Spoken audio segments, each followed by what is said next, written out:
আন্দোলনের সময় আমার এই যে বাইকটা আমার অনেক স্বপ্নের একটা স্মৃতি ছিল, সেটা আর কি দুষ্কৃতীরা জ্বালিয়ে দিচ্ছে।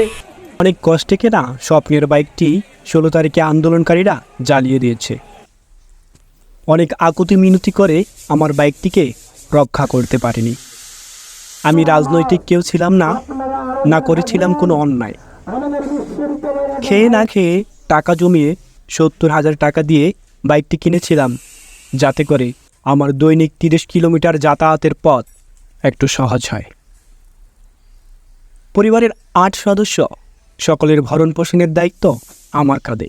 পরিবারে একমাত্র আমিই কাজ করি। কথাগুলো কাঁদো কাঁদো সুরে বলছেন বেগম রোকেয়া বিশ্ববিদ্যালয় বঙ্গবন্ধু হলের পরিচ্ছন্ন কর্মী শ্রী রতনচন্দ্র সরকার। গত 2016 থেকে এখানে কাজ করতেছি বঙ্গবন্ধু হলে।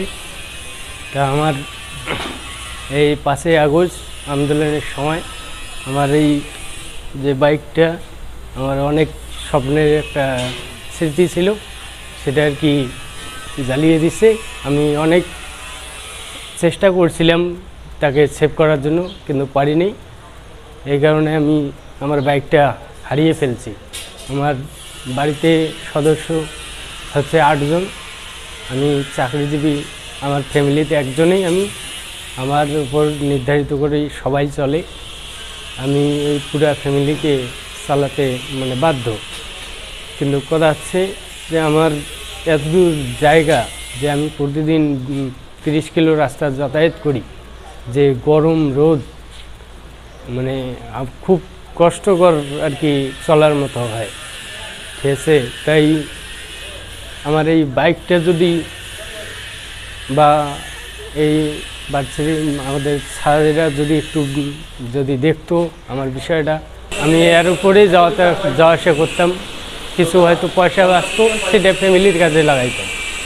কিন্তু বর্তমান আমি বাইসাইকেলে যাওয়া আসা করি, খুবই কষ্টকর। অনেক কষ্ট করে এই বাইকটা আমি নিচ্ছি, ঠিক আছে। কিছু কিছু টাকা জমিয়ে টোটালি সময় লাগে 1 ঘন্টা 20 মিনিট যাতায়াত। তা এই কারণে আমাকে যদি কেউ সাহায্য করতো, বা এই ক্যাম্পাস থেকে যদি আমাকে একটু সাহায্য করতো, তাহলে আমার এই বাইকটা আমি আবার ফিরে পেতাম। তখন আমার একটু চলাফেরা করা সুবিধা। আমার বাইকটা যদি বিষয়টা একটু দেখে, তাহলে খুব ভালো হয় আমার। তিনি বলছেন, কি দোষ ছিল আমার? আন্দোলনকারীরা আমার স্বপ্নকে এইভাবে পুড়িয়ে দিয়েছে। আমি 2016 সাল থেকে বঙ্গবন্ধু হলের পরিচ্ছন্ন কর্মী হিসেবে কাজ করে আসছি। আমি বাইকটি কিনেছিলাম যাতে করে যাতায়াত করা আমার জন্য একটু সহজ হয়। এখন প্রতিদিন প্রায় 1.5 ঘন্টা রোদে পুড়ে বৃষ্টিতে ভিজে বাইসাইকেলে করে আসি। 30 কিলোমিটার ভাঙা সাইকেল নিয়ে যাতায়াত করতেই আমার খুবই কষ্ট হয়। একদিকে পুলিশের গুলিতে লুটিয়ে পড়েছে শহীদ আবু সায়েদ, আর অন্যদিকে নিজের চোখের সামনে নিজের স্বপ্নকে পুড়ে যেতে দেখেছে বঙ্গবন্ধু হলের পরিচ্ছন্ন কর্মী রতন। কি করার ছিল না তার, শুধু চেয়ে চেয়ে দেখেছে। ক্ষতিগ্রস্ত হল ঠিক হয়েছে, ঠিক হয়নি রতনের চলার গতি। একটু সহানুভূতি কি পাবে পরিচ্ছন্ন কর্মী রতন? নাকি সারাদিনের কাজ শেষ করে ক্লান্ত শরীর নিয়ে তার ভাঙা বাইসাইকেলে বাড়ি ফিরে যাবে? রতনচন্দ্র সকলের কাছে অনুরোধ রাখেন।